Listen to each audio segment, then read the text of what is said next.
Good morning, everybody, and welcome to a new day 365, my channel on addiction, relapse, and recovery. My name is Jim.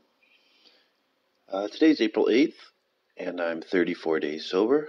That's no hypes, no pipes, no booze, no pills, not even the green. I'm fully clean and serene.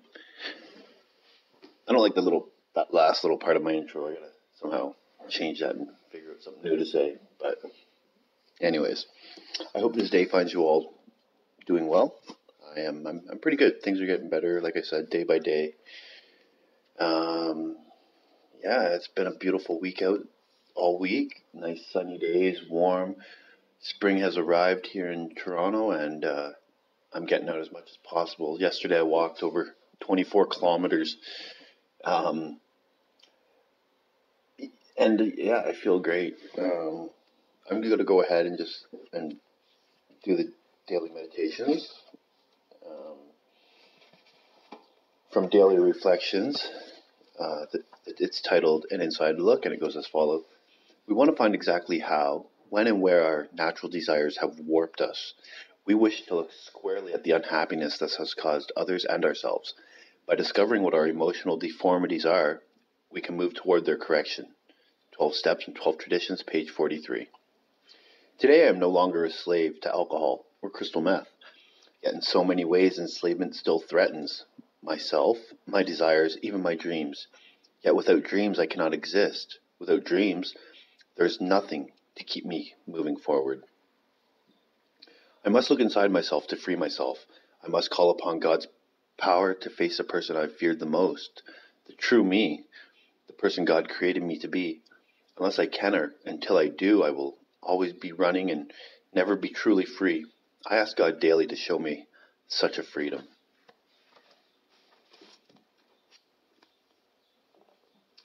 And then from a new day, again it's April 8th, men become bad and guilty because they speak and act without foreseeing the results of their words and their deeds. Franz Kafka. Self-restraint should be an important goal in our new lives. For some of us, though, it's difficult to achieve. We find that the self-restraint is a learned behavior. We have to literally train ourselves to step back and think before we act, until such behavior becomes automatic. What was automatic in the past was our childish lack of restraint.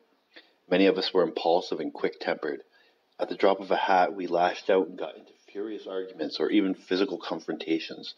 We've since learned that when we fly off the handle, our ability to be tolerant and fair-minded flies out the window.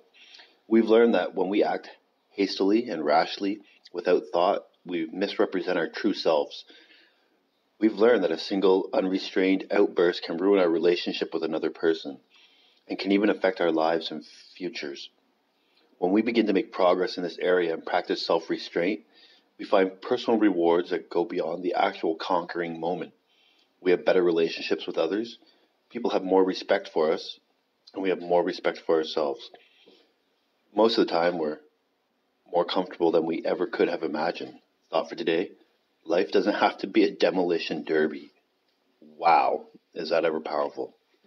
For me, that's absolutely true. I was so compulsive and so impulsive in my addictions that it ruined almost every relationship I ever have.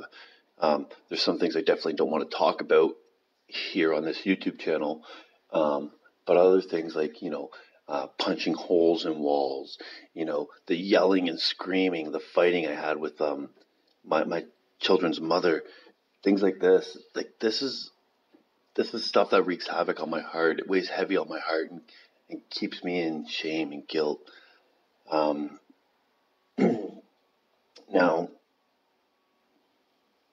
Now when I can actually take the time, think about what I'm doing, think about what I'm going to say, it saves me a lot of trouble in the future, right?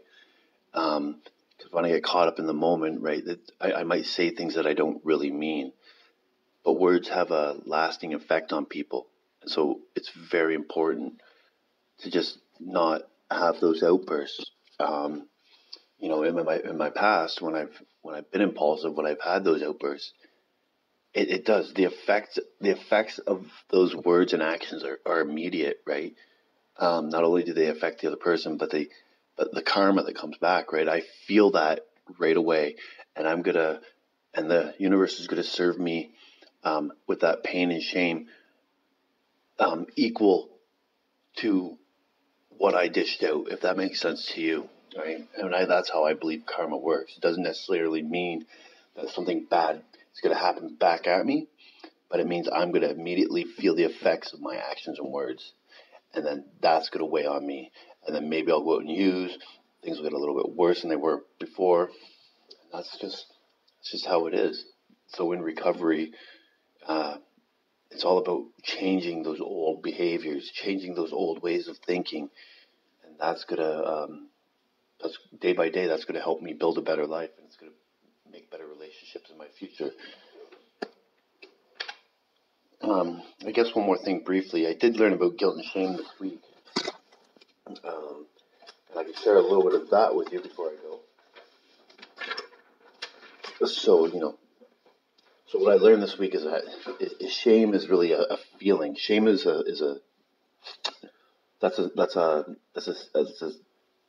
like a selfish feeling. That's all about what I feel, and guilt is a knowing, right? So my definition for shame is the fear of disconnection. And it means excruciating vulnerability. That's what I need to beat the shame, is the excruciating vulnerability, right?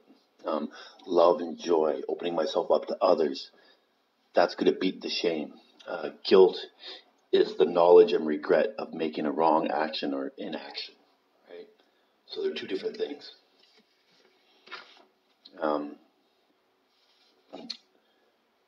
And here's some quotes.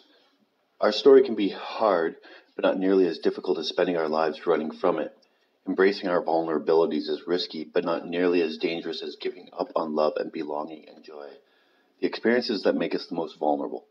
Only when we are brave enough to explore the darkness will we discover the infinite power of our light. The thing that unravels connection is shame. Shame can be understood as the fear of disconnection, the fear that there is something about me that makes others consider me unworthy of connection. Shame is universal. We all have it. The only people who don't experience shame have no capacity for human empathy or connection.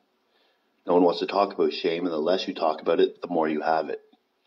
Shame is expressed in the feeling of I'm not blank enough, good enough, thin enough, rich enough, beautiful enough, smart enough, promoted enough, etc.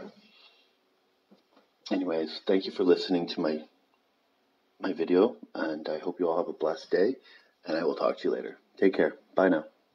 Oh, and I love you.